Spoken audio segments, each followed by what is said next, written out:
I am Craig. According to Yahowah, my name is Yada, and we're here with Kirk and Dee. Our audience is Yisra'el. And Israel, you are a tough audience. At this point, you are more hated by the world than at any time in your history. And you've had quite a history. You were hated by the Egyptians. You were hated by the Assyrians. You were hated by the Babylonians. You were hated by the Philistines. You were hated by the Greeks. You were hated by the Romans. You were hated by the Roman Catholic Church. You were hated by the Third Reich, which grew out of the Holy Roman Empire, which hated you. You were hated by the first Muslims and by the Ottoman Turks and by Muslims again, still hated by many Christians, hated by conspiratorialists, and today hated by a growing number of progressives. It hasn't always been your fault. Much of it has been. The fault that is yours to shoulder is the fact that we herald a message from a God whose name you won't even say. He's the creator of the universe. He chose you to be his people, and yet you have chosen to ignore him. His name is Yahweh.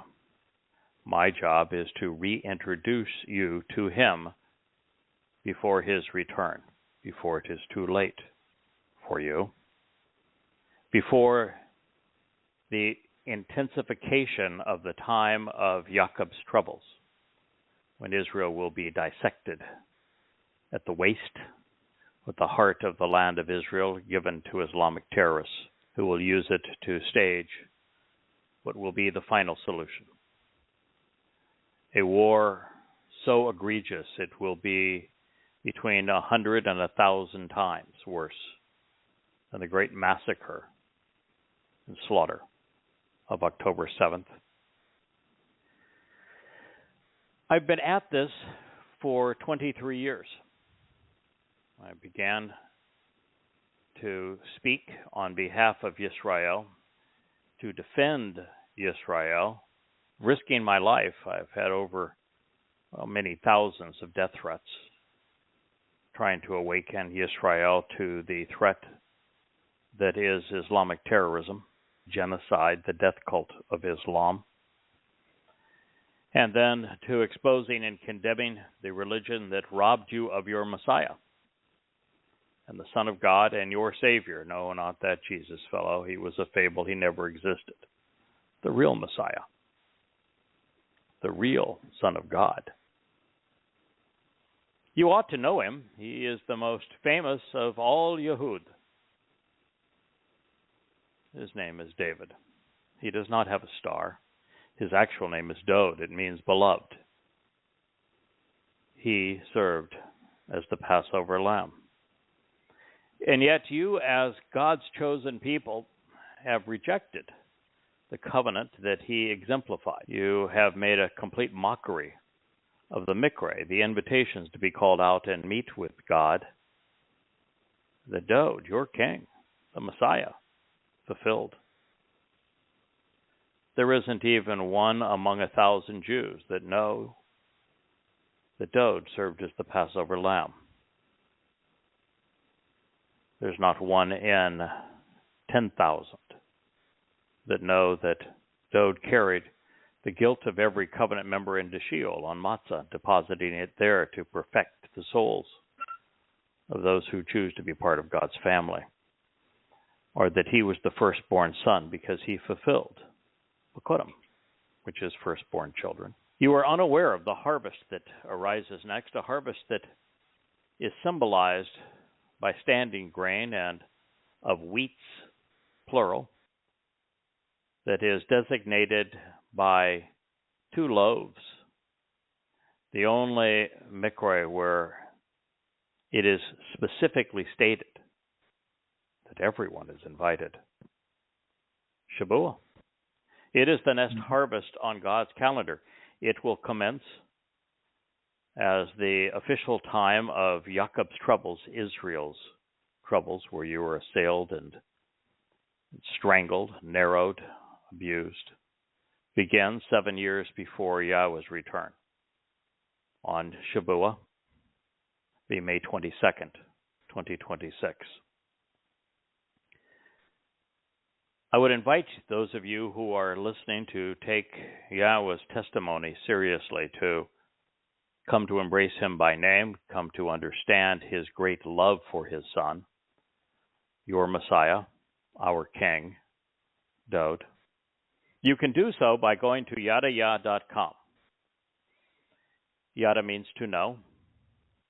Yah, or Yahweh, is the familiar form of God's one and only name. We know how to pronounce it quite simply because he told us how to pronounce it. He introduced himself using the verb haya, explains how to pronounce 3 of the 4 letters in Yahweh's name, taking the mystery away. The only letter that is not provided in terms of its pronouncement in haya, which means to exist, ihaya would be I am, is the Wah. The Wah is presented within the horn that represents these important harvests, both of Shabuw'ah and Towrah, the shofar. But it is most adroitly conveyed through the 2 most important words in the Hebrew language. Torah. The O sound in Torah comes from the Wah. And Shalom, reconciliation. Both tell you how to pronounce the Wah and Yod-He, Wah-He, so that Yahweh's name is quite easy to pronounce, and it is essential to know. Those who do not know Yahweh by name are not known by him, which means there is no hope for life after this one. And so it is our job to awaken Yisra'el. We were given this job because there wasn't a single Yehud who was willing to listen to Yah. And Yah does not go back on his word. He does not renege on a promise. In the very early stages of the Matsah Exodus, as the children of Yisra'el were being as irascible as ever, Yahweh decided that it would be important for him to support Moshe and to let the children of Yisra'el know that he was the inspiration behind the Torah that Moshe was delivering. So he asked Moshe to gather the children of Yisra'el, and that he said, I will speak directly to them. He did. Booming voice, brilliant light in their presence. If you're Jewish, you may know how your ancestors responded. If you don't, let me share it with you, because it's why I'm here today. Your ancestors said, don't ever speak to us again. We don't ever want to hear your booming voice. We don't ever want to see your light again. This is what you said to the God who created the universe, who chose you as his people, who offered you the covenant relationship, who liberated you from death and slavery in Mitzrayim, Egypt, who asked nothing from you in return other than not to be religious and associate with false gods. And this is how you treated him. His response is surprising to many, not to me. He responded by saying, I agree with you. It is more appropriate that I never speak to them again.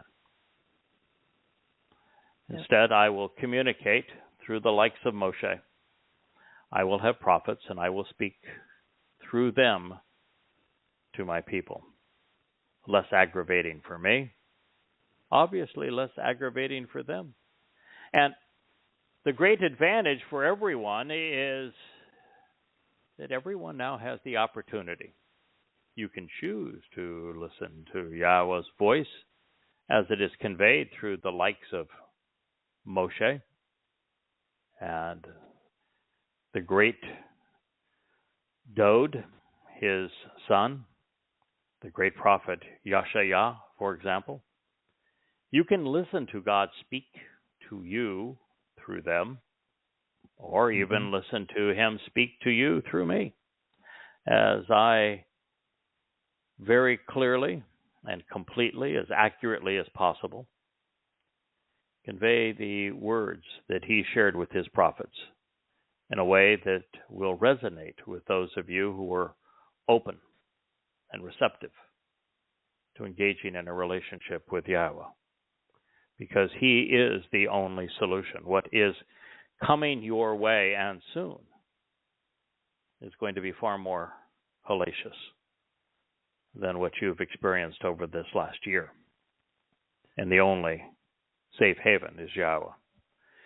Certainly, you must know now, if you are living in Yisra'el or if you're a Jew outside of Yisra'el, liberal Jews have betrayed you.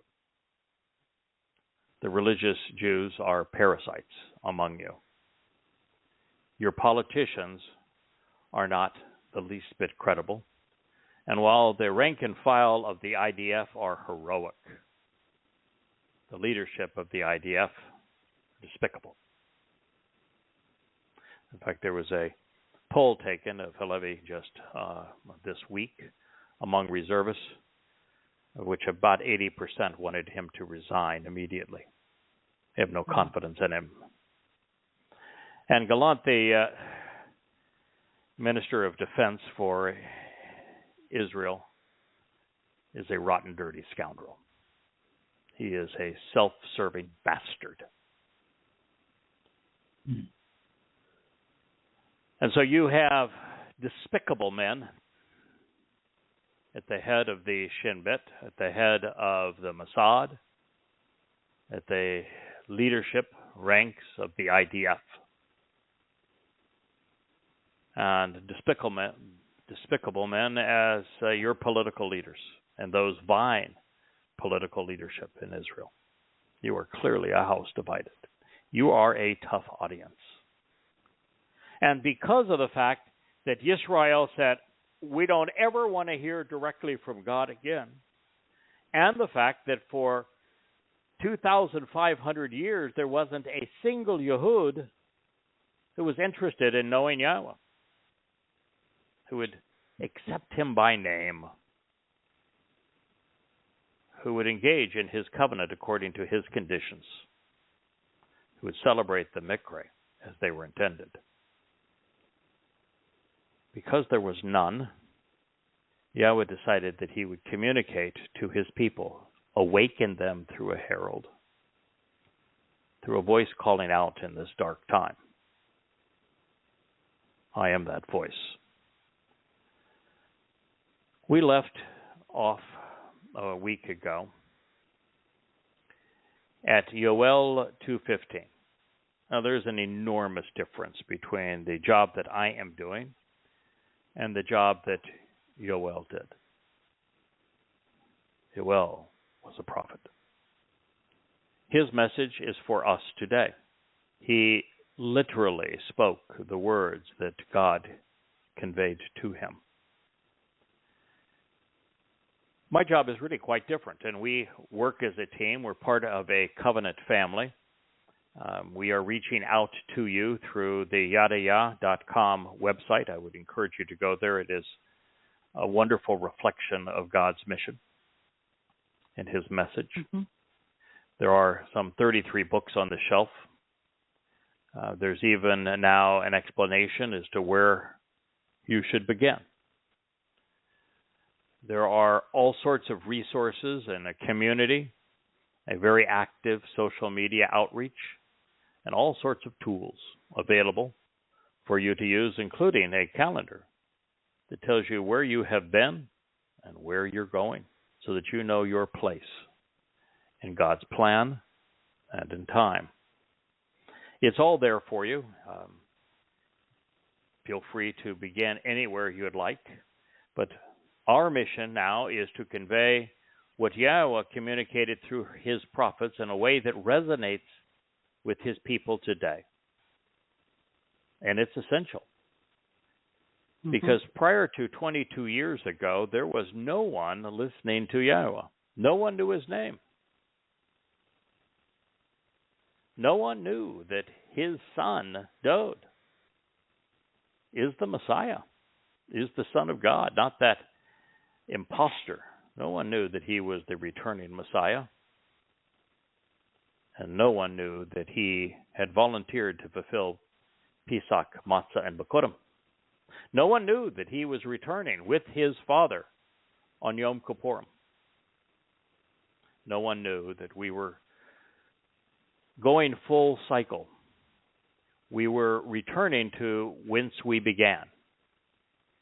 That Pesach, Matzah, and Bikuwrym, our immortalization, where we have this eternal extension on life, our perfection as our faults were carried into Sheol and deposited there, our birth into Yahweh's covenant family on Pesach, Matzah, and Bikuwrym, prepare us for the Shabuw'ah harvest, which is upcoming, May 22nd, 2026. And following that, there is the Towrah harvest. It is strictly of Yisraelites and Yahwudym, from the uppermost branches and from the branches that have been cut off. There is no Shabuw'ah harvest. There is no Towrah gleaning without this message. More importantly, Yahweh is committed to returning planet Earth on Yom Kippur, which begins at 6:22 p.m. as the sun sets in Jerusalem, October 2nd, 2033, 9 years from now. It is the ultimate homecoming. It is the restoration of the covenant relationship. It is the time that Dowd will anoint the mercy seat of the Ark of the Covenant and fulfill the promise of reconciliation on this day, so that 5 days later, the entire earth can be restored, which Yow'el the prophet spoke of, returning it to the conditions experienced in Eden.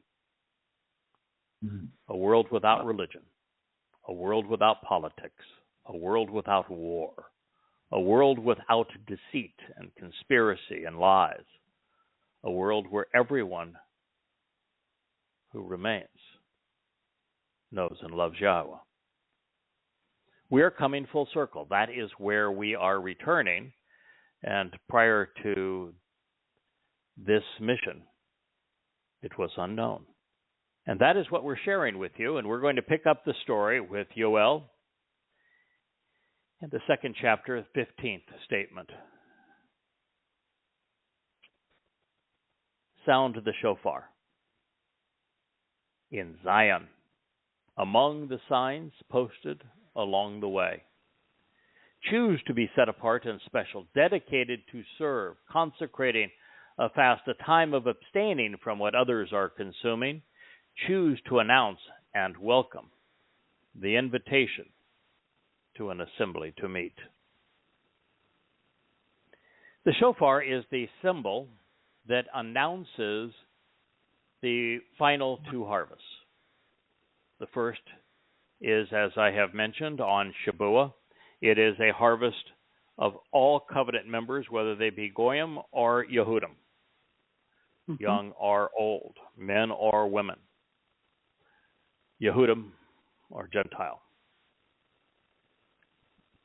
The date this will be fulfilled is 7 years prior to Yahweh's return, which means it's on a Shabbat, May 22nd of 2026.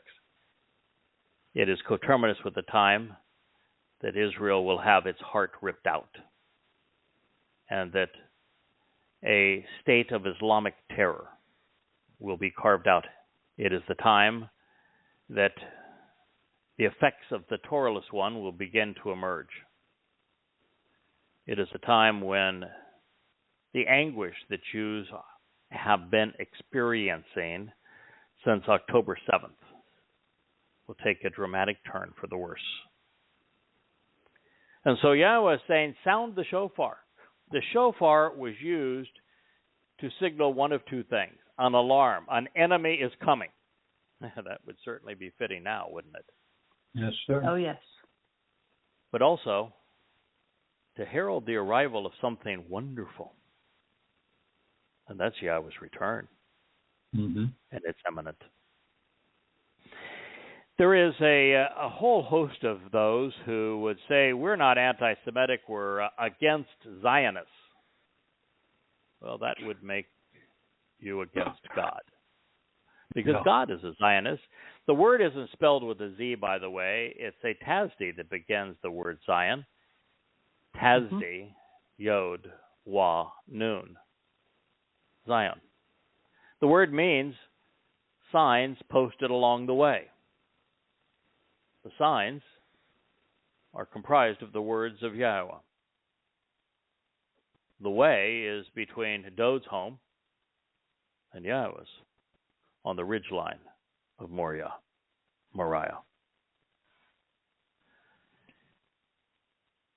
The encouragement is to choose to be set apart and special, dedicated to serve, consecrating, Kadash.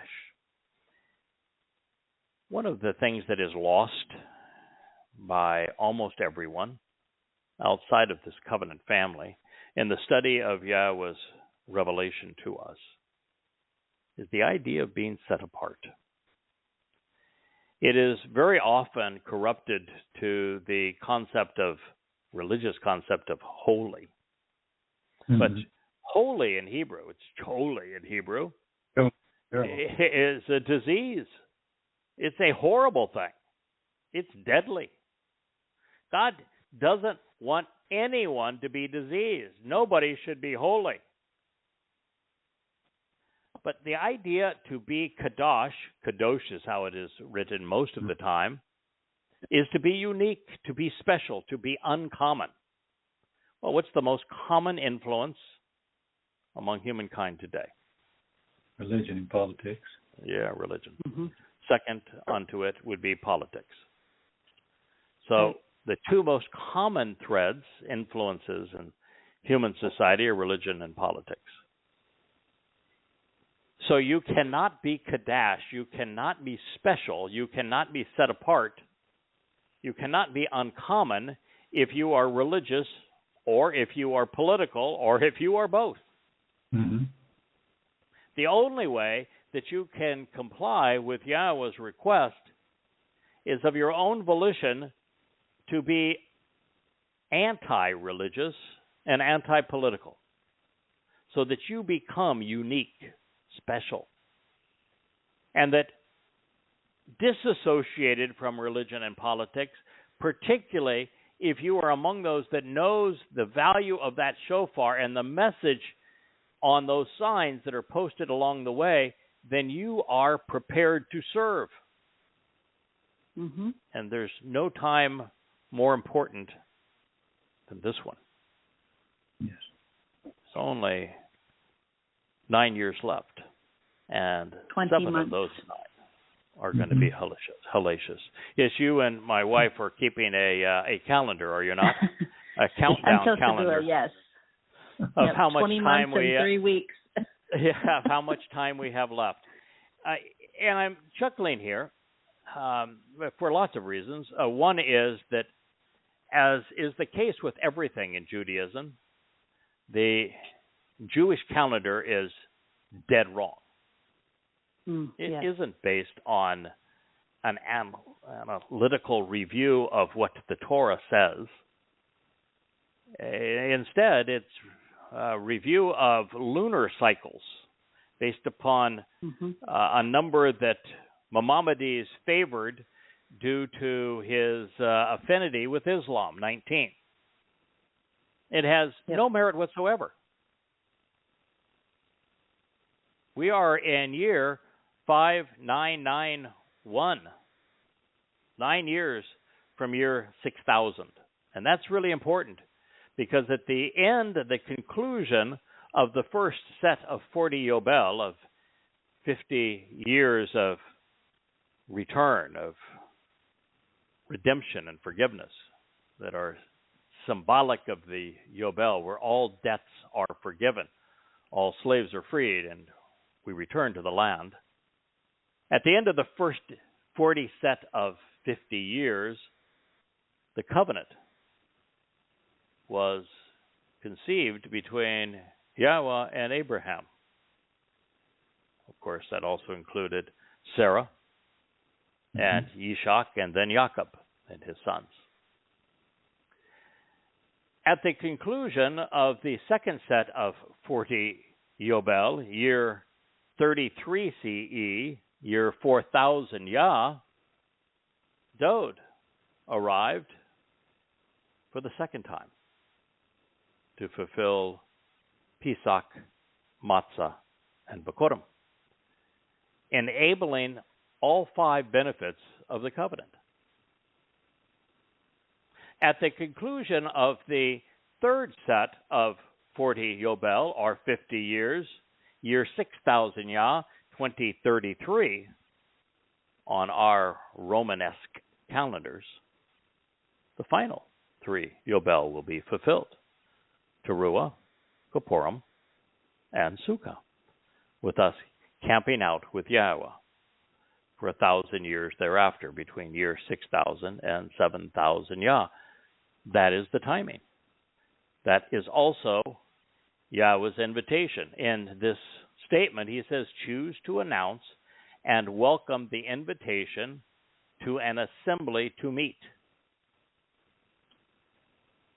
The title that Yahweh has afforded his 7 called out assemblies to meet each year: Pesach, Matzah, Bikuwrym, Shabuw'ah, Towrah, Bikuwrym, and Sukkah, is Mikra in the singular and Mikre in the plural. The verb that lies at the heart of this title is Qara. Mikra is ma plus Qara. Ma means to ponder the implications of, and Qara is a wonderful term. I defined it here as announce, welcome, and invite. Those are 3 of the word's connotations.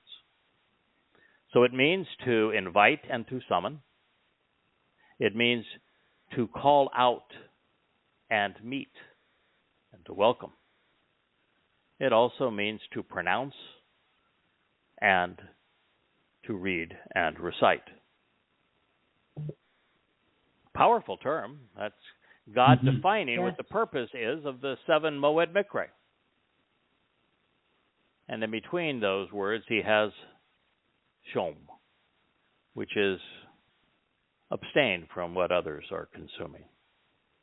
It's a comprehensive presentation of what we ought to be doing now.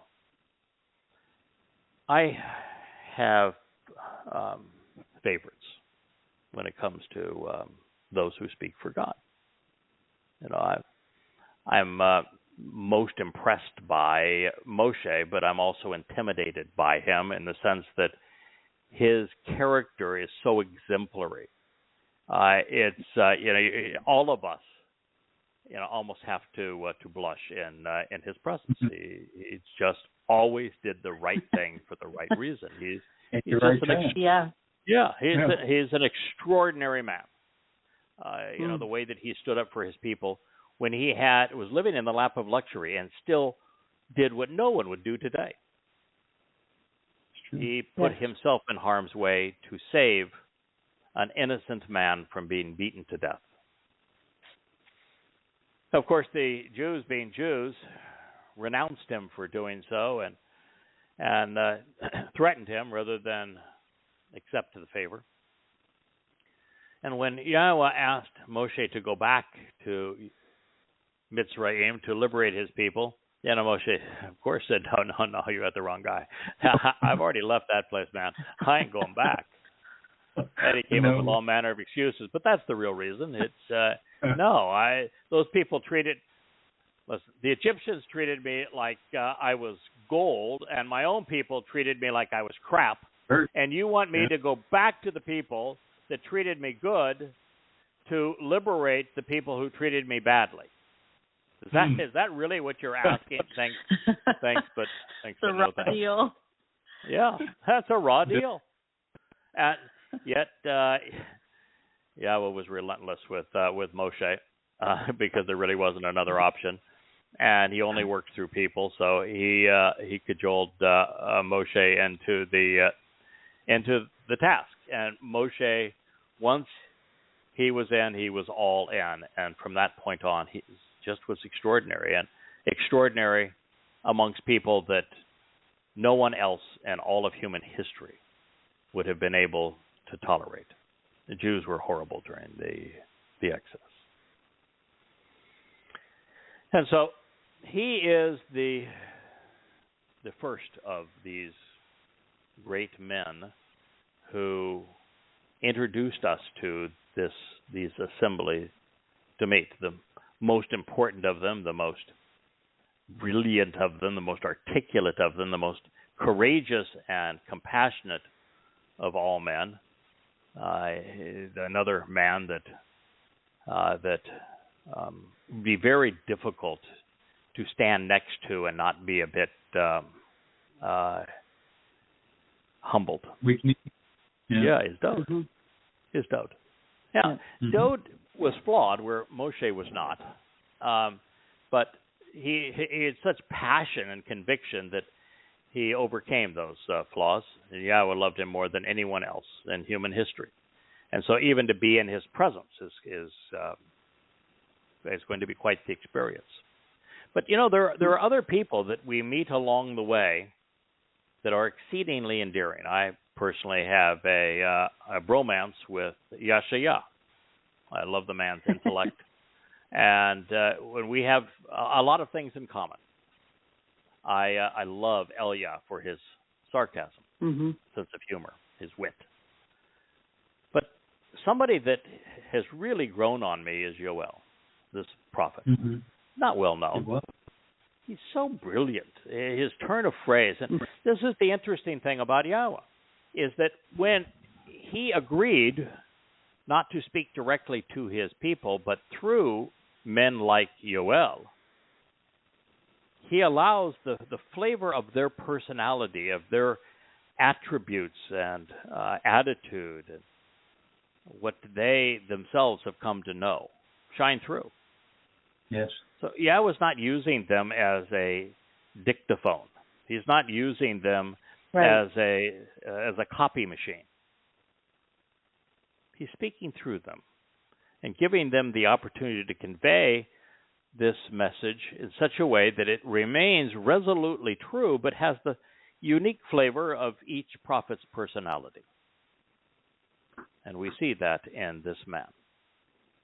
He was brilliant. What a great linguist, and the ability to capture phraseology like this. Sound the shofar in Zion. Among the signs posted along the way, choose to be set apart, to be special, dedicated to serve, consecrating a fast, a time to abstain from what others are consuming. Choose to announce and welcome the invitation to an assembly to meet. What is that assembly? Well, the next on our agenda is Shabuw'ah. Following that is Towrah. It'll be September 25th of 2033. 10 days later is the Day of Days, the homecoming. And as I was going to say, the reason that we're here doing this is you can't have a homecoming without people to come home too. Yes. And had Yahweh not engaged us to do this mission on behalf of his people, there would have been no one. And now there will be many. And this is what Yahweh has chosen to accomplish through us. So that is the third of the four remaining mikre to meet with Yahweh, the last being Sukkah, where we return to the conditions experienced at Eden and camp out on this planet as it is restored to the great garden of joy for 1,000 years.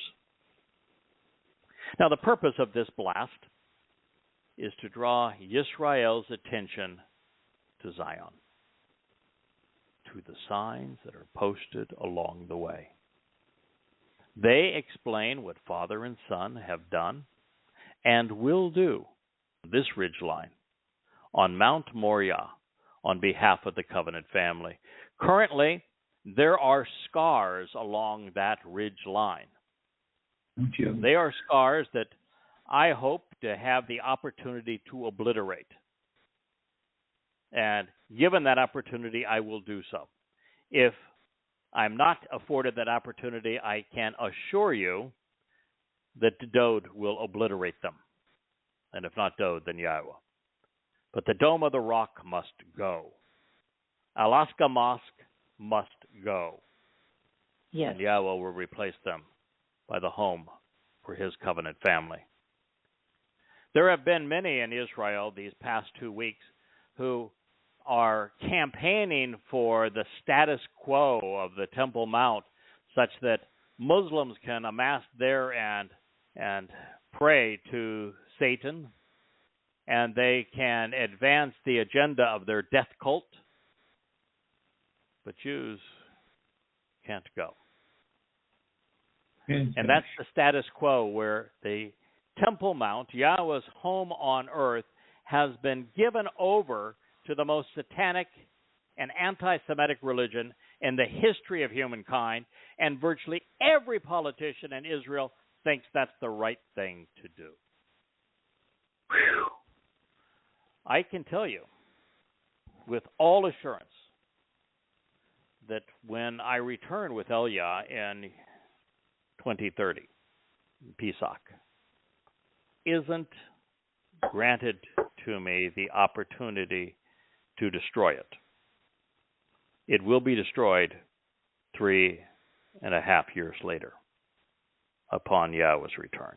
Obliterated. It is a disgrace. It is a scar. Mm-hmm. It does not belong there. No, sir. It is essential that Yahwudym in particular, Yisraelites, begin to abstain from consuming the toxic rubbish that is poisoning the political and religious, but also that we, Qara, simultaneously announce the upcoming invitation to be called out and to meet with God. And in this case, while it could be Shabuw'ah or Teruah, as I've shared with you, the mikra that the prophet is most interested in calling our attention to is Bikuwrym, since it is a moed without a menu. It's the one moed where we abstain, and therefore assumed to be a fast. Well, I'm not sure we abstain, but there is not a menu. And so if he's saying, let's not consume what the world is consuming, well, the natural inclination would be to assume that he's talking about Bikuwrym. And Bikuwrym really is the most joyous day on Yahweh's calendar. That it's not the biggest of the harvest. The biggest of the harvest is going to be Shabuw'ah. The smallest of the harvest will be on Teruah, a gleaning, if you will. But I can assure you, there will be Yahwudym, there will be Yisraelites who will be gathered in Jerusalem on October 2nd as the sun sets on the human experience one last time, who will look up and will observe Yahweh returning with Dowd, and Dowd in God's presence will be as brilliant as the sun. And those that are there will experience what was written in Zechariah 12, accompanied by the one that we pierced, his son, Dowd.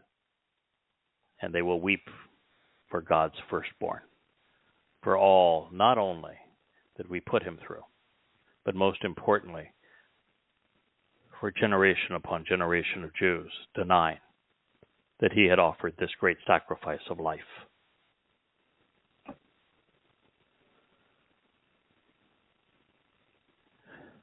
Should you be listening to this before it occurs, the next harvest will be reaped on the Moed, the assembly to meet, the time of the renewing and eternal witness of Shabuw'ah, of 7 sevens, of the promise of the Shabbat. This substantial ingathering will transpire 7 years in advance of the fulfillment of Teruah, Bikuwrym, and Sukkah in year 6000 Yah, 2033. The time of Yisrael's troubles will play out in between these events. And while Eth is time, and Yisra'el means those who engage and endure with God, but also those who struggle and strive against God. Mm-hmm. That this particular time, as it's related to the Eth Yisra'el, is Sar. And Sar is the active ingredient in Mitzrayim, plural, of ponder the implications of Sar, of being confined, of being afflicted, of being abused, of being subjugated and oppressed. It's happened a lot to God's people, and it's going to happen far worse than at any time in human history over these next 7 years. In fact, this very prophet, Yow'el, told us that in the midst of this final 7 years, what Yisrael is going to experience will be worse than anything endured by humanity prior to this occasion. My gosh. Worse than the Holocaust. Fathom that. I can.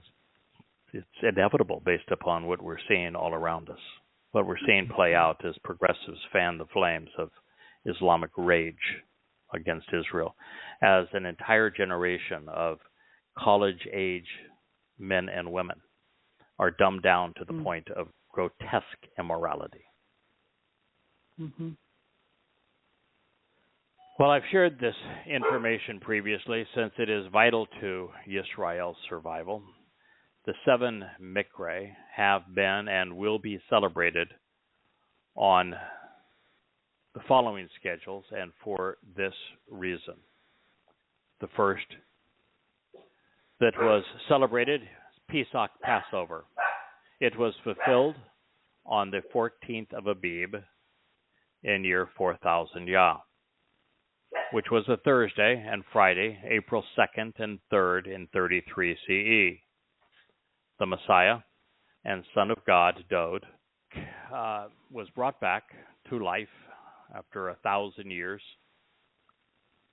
to sacrifice his newly consecrated bashar, which is a corporeal body, as the lamb.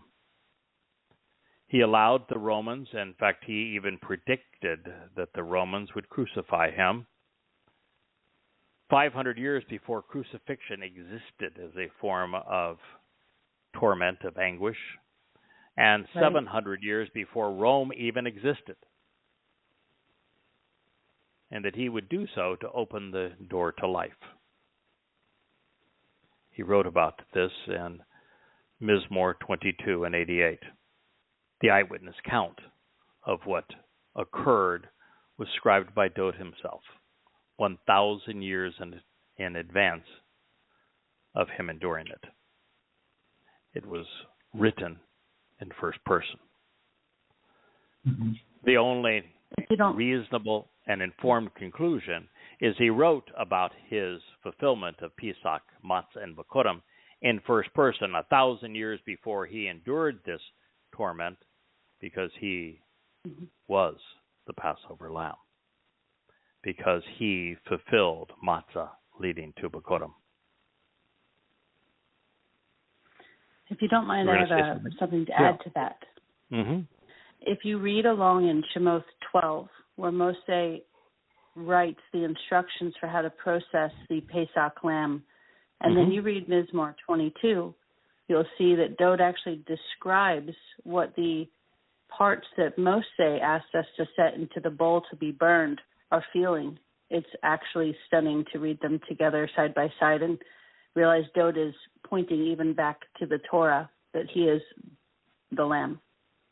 Why don't you write down your observations and your correlation between what I Moshe did, actually. I have that. I'll send it to you. Oh, please. And we'll share it. Yeah, it's stunning. It is universally true that Moshe and Dowd are inseparable. You know, I spoke of them as being the two most important men who ever lived. Men whose character is exemplary. Men Yahweh deeply loves. The two men that Yahweh accomplished the most through, Moshe and Dowd. They are the two great Zeroah. With Dowd being the sacrificial lamb and the strong arm of God, and Moshe being the ram who led the flock of Yahweh out of harm's way. But the reason that Moshe and Dowd are hand in glove is that by delivering the Torah, Moshe explained what Dowd would do and why it would benefit us. Right. And then Dowd fulfilled those events. It is the sad thing about Twistianity is that they have their man-God dying, but for no reason. How is being tortured somehow good? What's the purpose of a dead God on a stick? Does the stick have magical powers? What in the world do they think was accomplished by this stupid notion that men killed God? But you see, with Moshe's explanation of Pesach and Matsah and Bikuwrym, with the children of Yisra'el living it out as the Exodus began, and even more importantly, 2,000 years before Dowd, or 1,000 years before Dowd, 2,000 years before he fulfilled it, with Abraham and Yishak experiencing on Mount Moriah precisely what Yahweh and Dowd would do by providing the lamb. And when you recognize that Yahweh, through Moshe, explained the purpose and the timing of the Moed Mikre, and then Dowd, having studied it, in fact, Dowd wrote the single most expressive and expansive intellectual essay on the Torah and how to observe it in the 119th Mizmor Psalm, the longest of them, alphabetically going through the 22 letters in the Hebrew language, offering 8 insights per letter on how to get the most out of your observations of the Torah. Dowd figured it out. And once he figured it out, he volunteered to serve as the Passover lamb. He volunteered to serve as the soul carrying our guilt into Sheol so that we appear perfect in God's eyes because our guilt has been removed. We're innocent. No reason for salvation, no reason for any of that because we're perfect in God's eyes. And all of this is explained in the Torah and then lived out through Dowd. Yes. So they are inseparable. One explained what was going to happen. The other made it happen. It's interesting that everything that's important here with Yah occurs in threes. I told you there were 3 sets of 40 Yow'el, that each of the major events and fulfillment of the Moed Mikre and the covenant were laid out through those 3 sets of 40 Yow'el. You're 2,000, Yes. 4,000, and 6,000 Yah, 1968 BCE, 33 CE, and 2033.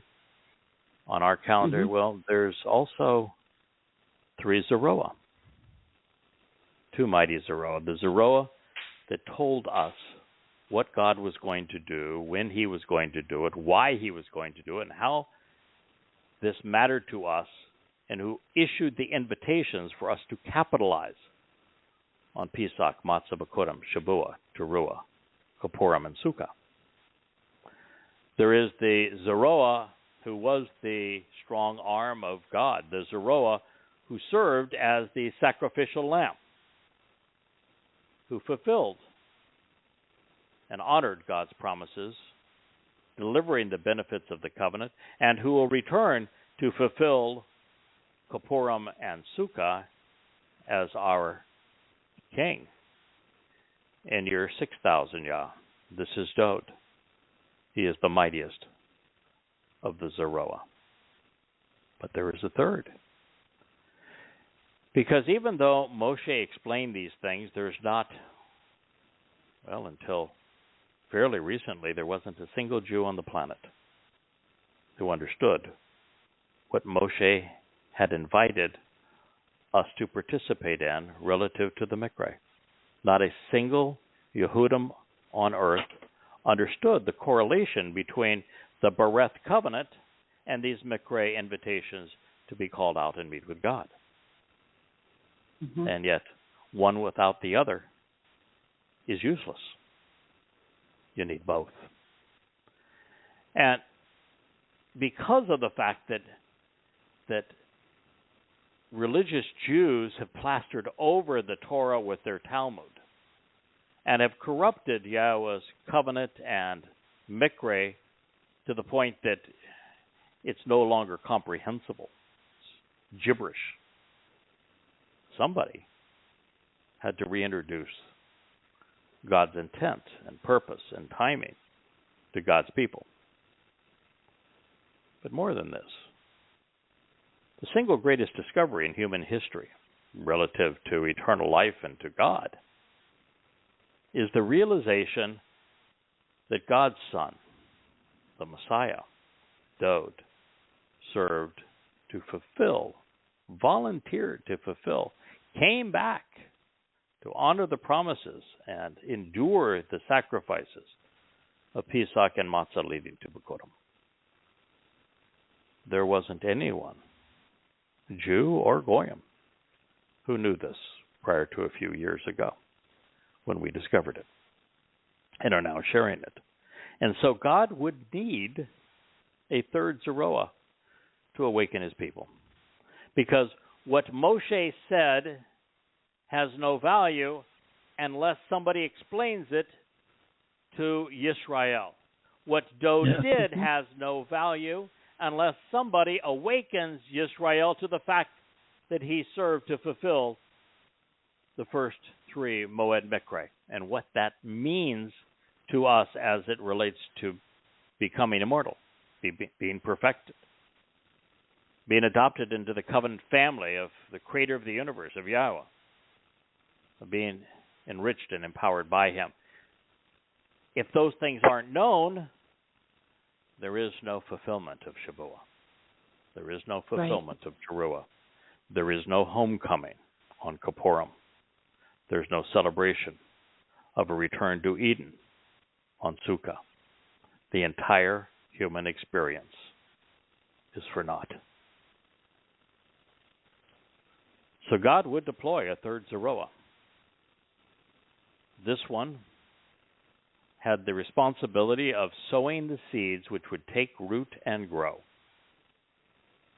The seeds being the words of Moshe and Dowd, and the great prophets like Yahshua and Yow'el, such that there would be a fruitful and productive Shabuw'ah harvest, a wonderful gleaning of Yisra'el and Yahwudym on Towrah, and most important of all, a joyous homecoming on Yom Kippurim,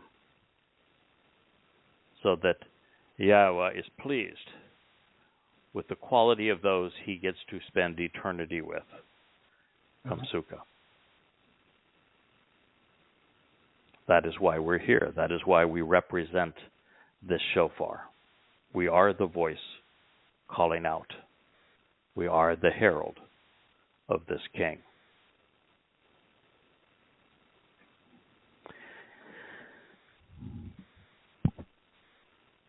Therefore, after Pesach, we come to Matsah. Matsah is the most important of these 3 days.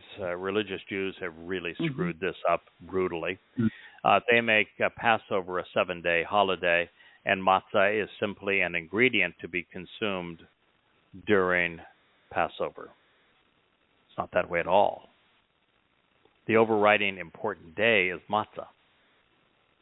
Without matzah, Passover is counterproductive. A soul would become immortal, but unperfected, and therefore eternally separated from God.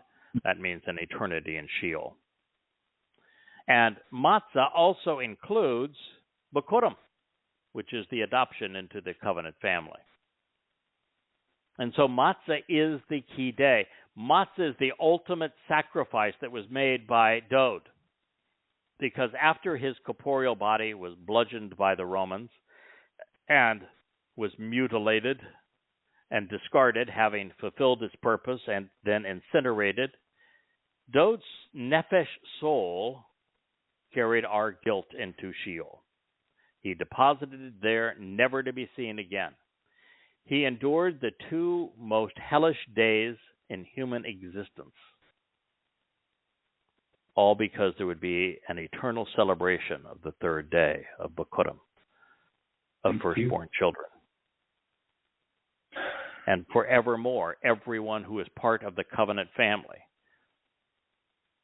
will have really 2 men to thank. Moshe for sharing what Yahweh intended through these days, and Dowd, most of all, for making it possible. He's our Savior. He's far more than our Messiah. He is more even than the Son of God. He is our Zeroah. He is our Yatsah. He is our Savior. And so matzah, unyeasted bread, was fulfilled the following day, the 15th of Abib, at the beginning of the 80th Yow'el.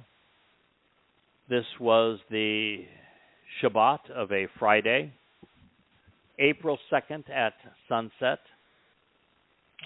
continuing through the Shabbat, the end of Saturday, the April 3rd, 33 CE. During the Mikra, Dowd's nephesh soul was laden with the guilt symbolized by the yeast, which was removed from the bread of every covenant member, which he carried with him into Sheol, the place of separation, known as hell. With it all having been deposited in what is akin to a black hole of complete darkness where nothing escapes, God's children appear perfect in his eyes. This not only prepares us to enter Yahweh's presence, it makes us serviceable, such that we can work with God. He only sees the good in us as a result of Dowd's magnanimous gift. What a deal. You know, we, thank you, Dowd. as part of his covenant family, we work with Yahweh. He is our Father, but he is also God. And none of us are intimidated in his presence. Doubt to him. We don't praise him. We don't pray to him. We don't do any of the worshipful things that the religious do. Right. He's Dad. Yeah. He is our friend. He's our co-worker. He is thrilled with what we are doing because all he sees is the good in us. He recognizes that we're doing for his family is bringing the result that he has long desired, and so it's enormously pleasurable for him. And it makes it very comfortable to be in God's presence, knowing that everything that I have and will do that is counter to what I should have done, so all God sees is the best that we have to offer. And so even though he happens to be God, we can be comfortable in his presence. We can approach him just as a child approaches a loving father. This is possible because of Matsah. The next day is Bikuwrym, firstborn children. It is symbolic of our adoption into Yahweh's covenant family. On this day, the 16th of Abib, in year 4000 Yah, April 4th, 33 CE, Bikuwrym, firstborn son, was released from Sheol and returned home to his father, mission accomplished. With the fulfillment of the 7-day celebration of Chag Matsah, the benefits of the covenant were enabled. We are adopted into the family. We are immortal. We are perfected. We are enriched. And we are empowered.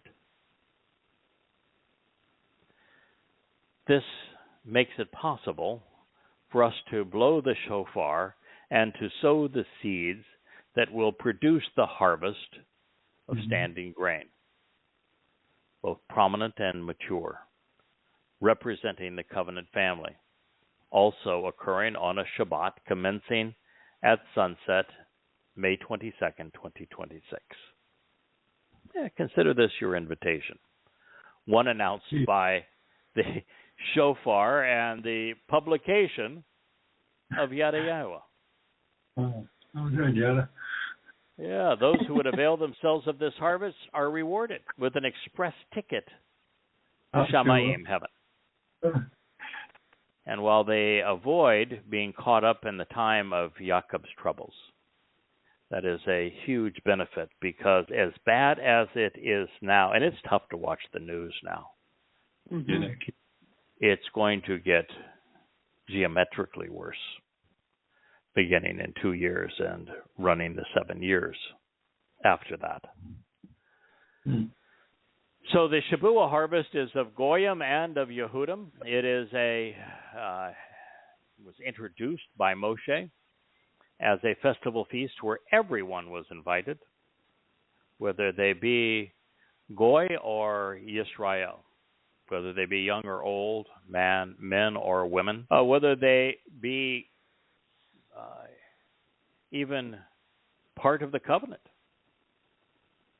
You can still celebrate. It doesn't mean you're going to be harvested, but it is an open invitation to invite everyone, because everyone is welcome. The menu is expansive on this day. And there's so much symbolism. In fact, I think Dee is probably the foremost expert on the various symbols that are associated with Shabuw'ah, and really is the one who came to realize before anyone that while the Christian New Testament in Acts has Peter proclaiming the fulfillment of what they call Pentecost, which is timed as Shabuw'ah, there is no evidence that occurred. There was no harvest then. Nope. And so Shabuw'ah is yet unfulfilled. And the natural date for its fulfillment is the 7-year date at the beginning of the time of Yaakov's troubles, 7 years before Yahweh's return. Just so happens to be a Shabbat as well. And that leaves Teruah to be fulfilled along with Kippurim and Sukkah in year 6000 Yah, just as the first 3 Moed Mikra were fulfilled in year 4000 Yah. The final 3 are fulfilled in year 6000 Yah. And Teruah now.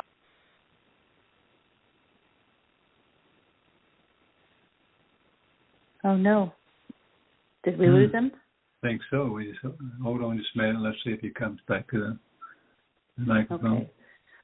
Well, just to expound on what he's saying until he returns, that the initial 3 Moed Mikre were fulfilled in 33 CE, then Shabuw'ah sort of spans the gap in time between them, culminating in the harvest of all souls in time that are immortal, good and bad. And then the final 3 Moed Mikre are fulfilled again, similar to 33 CE, in 2033 CE in the same year. So that's what he was explaining to us. Yes. So, very interesting stuff. I hope he makes it back on so he can finish talking. Yes. I have a little list here just to fill the space while we wait. Okay. If you want, I can go over it about the Pesach lamb and the comparison between Mizmor 22 and Shemot 12.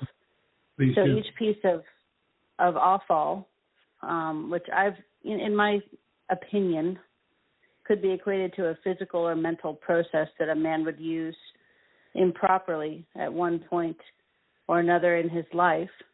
So Moseh describes the skin, the physical body and the cover of mortals, and Dowd describes what happened to his skin, and it talks about the head, including the human senses. Our senses can be used to make bad decisions, and Dowd describes what his senses were experiencing and what his head, his tongue was feeling, and the pain that he was enduring. Also the blood, which is the life that was put in a bowl, described in Shemot 12, to be burned. All of these parts were burned completely. The bones, which is the skeletal structure and the foundation of a mortal man, the way he walks, his feet. So all of these things are put to the side and burned, and the only thing that remained of Dowd, a.k.a. the Pesach lamb, was that which was fit for use, that which was edifying and edible, the roasted meat to feed the family. So in a sense, everything that Dowd had engaged that was improper was gone, and just like he removed all of ours. So that was the cool connection to Shemot 12. So when you read Mizmor 22, I encourage everyone to read Shemot 12 and see those comparisons where Dowd's literally explaining the parts that Moshe had us set aside for burning. I cried when I read it. It was so sad, you know.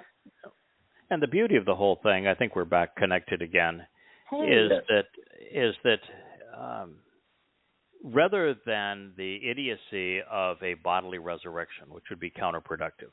You want to be eternal, you want to be perfect, you want to be able to explore the vastness of this universe, you want to enter the presence of Yahweh in the seventh dimension. You can't have a physical body. That needs to be shed. It's very much like what fire does, which is why it is used as a metaphor throughout these Moed Mikre, where fire takes physical organic material and transforms it into radiant energy, light, warmth. And this very same thing is what the purpose of Pesach, Matsah, and Bikuwrym do for us. They transform mortal beings who have a finite life, who are decaying, who are imperfect, who are very limited in what they can achieve, into infinitely superior and enriched and empowered, enlightened spiritual beings. Vastly better than the idiocy and the counterproductive nature of bodily resurrection. The Passover lamb is never resurrected. It does not come back to life. That would defeat the purpose. The body, the bashar, was discarded in favor of emancipating the soul, the nefesh. And that is what actually occurred. And that's why Dowd's, what was left of his mutilated body, had served its purpose. It was discarded. It was incinerated, just as the Torah explains. It was good riddance.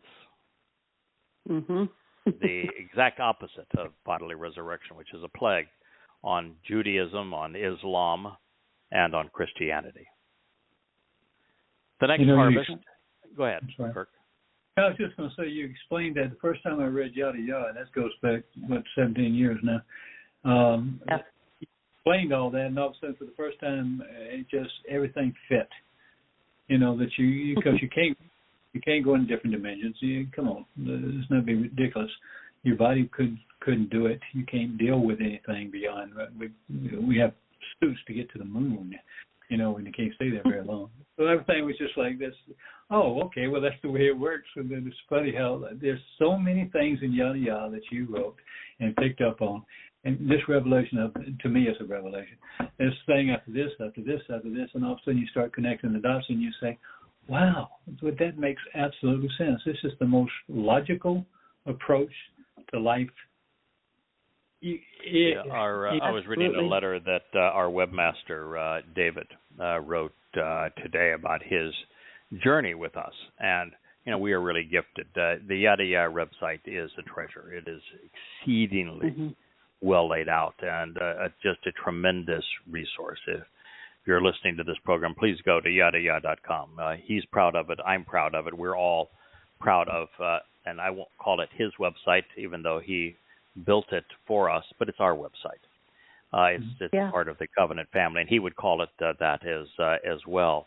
But when he was talking about this journey, he said that, you know, that the whole process of developing the website was helping him initially read the books in a way that was most convenient for him. So he created this EPUB capability, and then that led to, well, you know, I want to be able to read them wherever I am, and that became part of him beginning to present this online. But that he even said, you know, I'm doing it selfishly. I gain... yes, I have invested my money. I've invested my time in creating and building this website, and I'm possessive of it. I'm proud of it, that what we've achieved. But quite frankly, we all do it selfishly. Oh, yeah. We love to learn. I enjoy it. We gain from our relationship with Yahweh. It is the most enjoyable and productive, valuable way to spend our time. And when you recognize that you're doing something, as he has done and continues to do, that brings great satisfaction to our Heavenly Father, that's a very good place to be. And we have come a long way. You know, I'm constantly editing these books and trying to keep them consistent with what we're learning. And while there are little things and sometimes big things that we discover along the way, if you consider the probably tens of thousands of unique insights contained in the Yada Yahowah series, things that no one has seen over the past 3,000 years, and how many of them are, and how many of those are unheralded, and how many have been right from the very beginning. Like this very notion of we have to shed our physical nature to be liberated in the fourth dimension, which is time, and Yahweh lives in the seventh dimension. And so for us to transition through these dimensions, which is an infinite increase as we move from one to the next, requires tremendous enrichment and empowerment on God's behalf, which can only be done if we are elevated from physical beings to becoming light-based beings. And the very concept that you were talking about fire and the things that are consumed, fire is such a perfect metaphor because it consumes decayed physical organic matter and transforms it into radiant energy and light. Exactly. Yes. That was the purpose of the sacrificial offerings. Well, it's like a combustion. It's energy. It's turning what is matter, physical matter, into a different form completely. That's the purpose of the Bayeth, to demonstrate these points. In this regard, one of the smartest Yahwudym who ever lived, Einstein, taught us something that Yahweh has made very clear for a long time, which is that physical matter and energy are the same thing. Yes. They're just different amounts of the same thing. That we are infinitely enriched and empowered as we make the transition from matter to energy. Matter is simply a diminished form of energy, which is why you must multiply matter by the square of the speed of light to equate to the same amount of matter that you find in energy. So it's an exponential change, but they are the same thing. Just like that dying and decaying organic matter is transformed from matter into energy by the fire. Teruah, very well put, is the next mikra. It is known as trumpets. It is therefore also of the shofar. It is an olive harvest. The olives are Israelites. We think that there will be some 7,000 Yahwudym and Israelites who are harvested on this day. It will occur on a Shabbat, commencing on the first day of the 7th month in year 6000 Yah, September 23rd, 2033. Well, if it's 23rd or 25th, sometimes I've forgotten the day. It's a Shabbat in 2033. It will be announced by a solar eclipse, the shofar, and by Yada Yahowah. The two witnesses, Yada and Elia, will be in Jerusalem, calling God's people home for 3.5 years prior to this final gleaning, prior to the homecoming of Yom Kippurim. The intent is to keep the returning flock out of harm's way, because the last 10 days of man's domination over the earth are going to be hell. It's hard to imagine how bad those 10 days are for Yahweh to specifically remove this remnant of his people prior to this date. Kippurim reconciliations is actually the happiest day on Yahweh's calendar.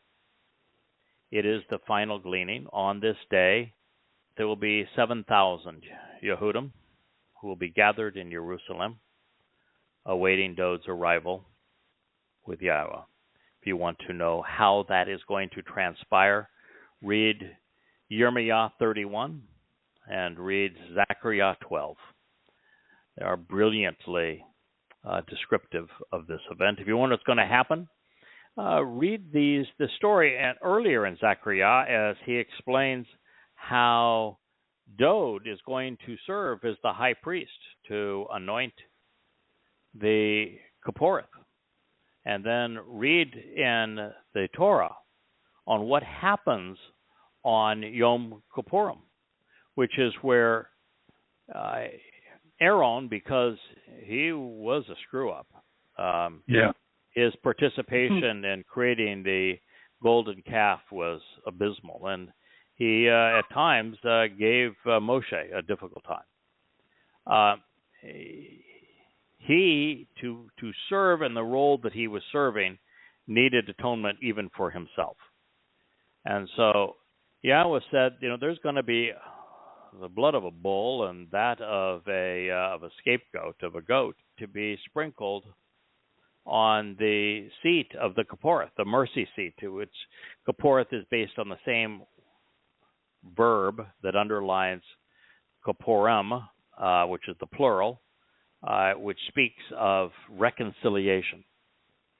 And so it is the high priest's responsibility to sprinkle the blood of both the bull and the goat on the mercy seat to symbolically prepare Yisra'el for its ultimate reconciliation with Yahweh. And if you recall, when Yahweh explained why Dowd wouldn't build the first covenant home, he gets to build the one that lasts forever. So he's not exactly shortchanged in this regard. But Yahweh said, because he had blood on his hands. The blood he's going to have on his hands is when he sprinkles it on the mercy seat of the Ark of the Covenant, so that Yisra'el is reconciled again with Yahweh. It was a marvelous prophecy of what is yet to transpire. Another one of your unique insights. It really blew me away when you pointed that out, because it's so misrepresented. And another one of your very unique insights I was really impressed by. There is so much that Dowd represents. And when you're studying, Zechariah is one of the most important prophets to garner an appreciation of if you want to know what is going to happen. He speaks specifically of the two witnesses that are going to arrive. And he's the one that equates them to the olive trees and to the branch. The choder, which is the role that I play, is a branch.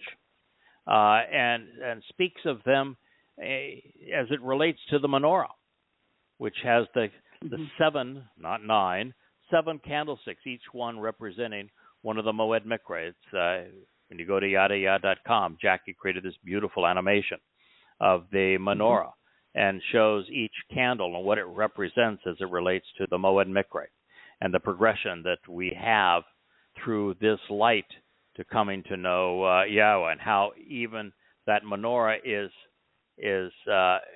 tied into the symbolism of the rainbow that is the sign of the covenant, and the colors of it as we go through this progression.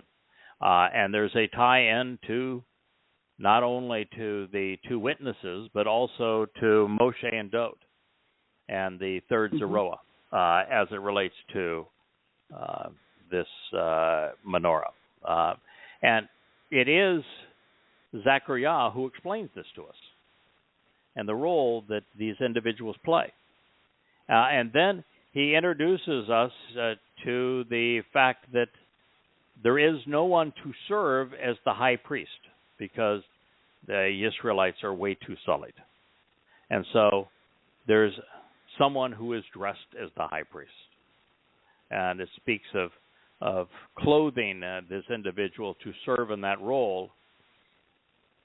And it's Dowd who is serving in that role.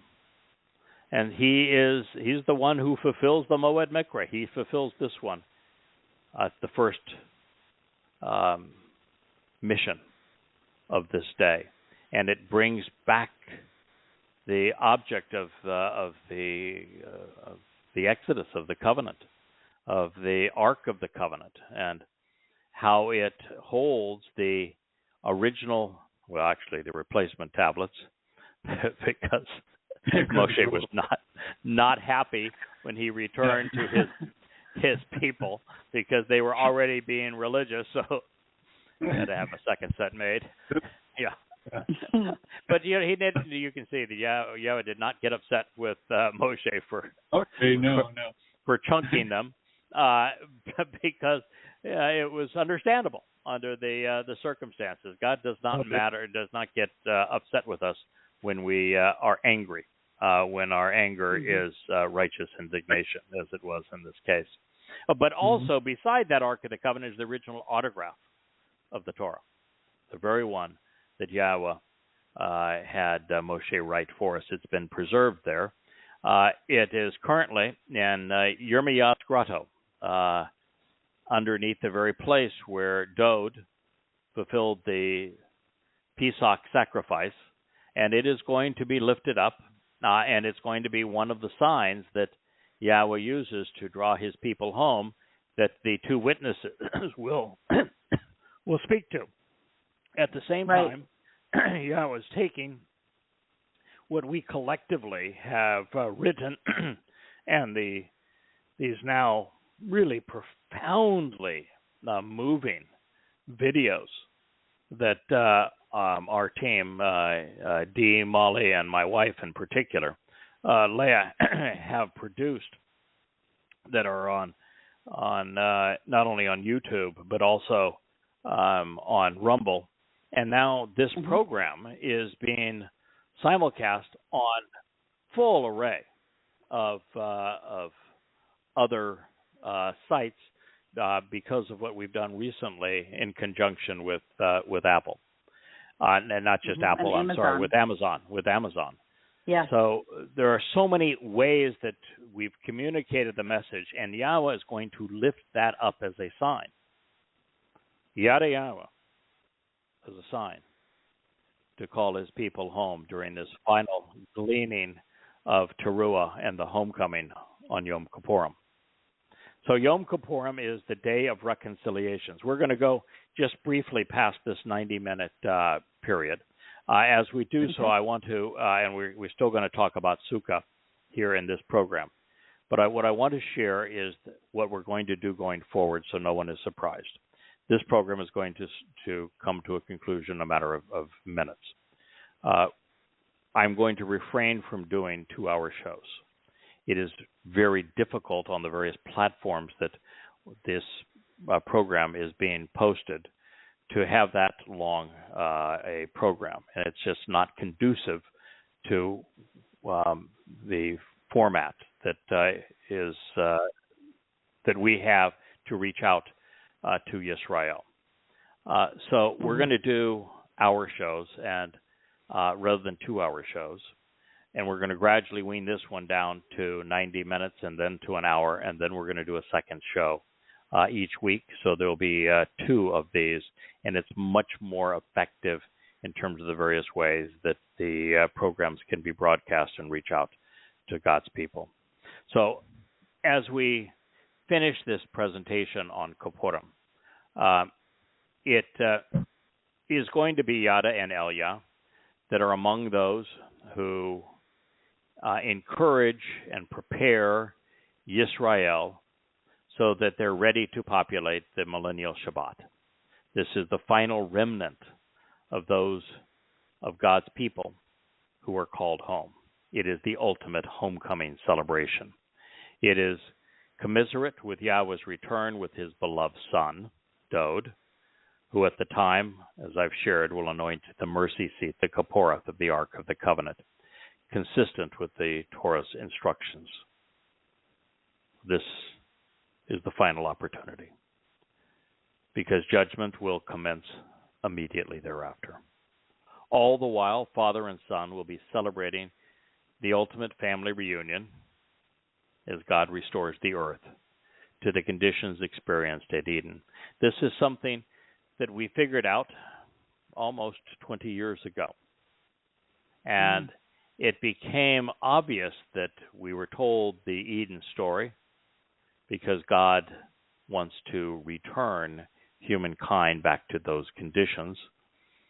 But it is the prophet Yow'el who specifically announces that as the final war is waged, this 1,000-fold more macabre and savage Islamic assault on Israel than was experienced on October 7th, that behind the incineration of those belligerents is an earth restored to the conditions experienced in Eden.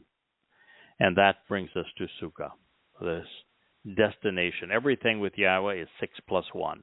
6 is the number of man who is created on the 6th day, a carbon-based life form with the atomic number of 6, plus God, who is 1 equals 7. The destination of the Moed Mikre is Sukkah. It means shelters. It is our opportunity to camp out with our Heavenly Father for 1,000 years and then forevermore. The party begins on a Shabbat of October 7th, 2033. It's the 15th day of the 7th month in year 6000 Yah. It will be announced by Dowd, our king, and heralded by the specter of a lunar eclipse. Thereafter, with all of God's children becoming 7-dimensional, we will be witnesses to the creation of a new universe, one to explore throughout time. It's a good place for us to stop this program and prepare for our next. We thank you very much for listening. We thank you for all the opportunity to be on the various sites now that Amazon has made possible. Thank you, Dee, for leading our social media outreach. Thank you, David, for developing such a wonderful website at YadaYah.com. Thank you, Jackie, and your edit team for making these books all possible. They are free entirely online. They're available for publishing cost without royalty at Amazon.com, and soon will be in a store that provides access to even other printers. We thank you for listening. We wish everyone the world over who is listening to this message an open mind, a receptive heart, eyes to see, ears to hear what Yahweh our God is saying to us and the invitation his Son has provided for us to be part of his eternal family. May Yahweh bless you all. Happy Shabbat and good night.